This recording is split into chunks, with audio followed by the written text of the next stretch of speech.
For you to correctly interpret the scripture, you need to know the relationship between the Old Testament and the New and how to take it. And that the Old Testament is scripture, the New Testament is scripture. Do you know that Paul did not read the New Testament? Jesus did not read the New Testament.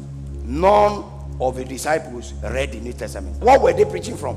Old Testament. So we can't wake up today and say Old Testament is gone, when the people that gave us the New Testament, their Bible was the Old Testament, and they were quoting extensively from the Old Testament. In fact, all the doctrines of the New that Paul propagated, he was quoting Old Testament and explaining the Old Testament to us in a way for us to know that in the Old Testament, the New is reading in the Old.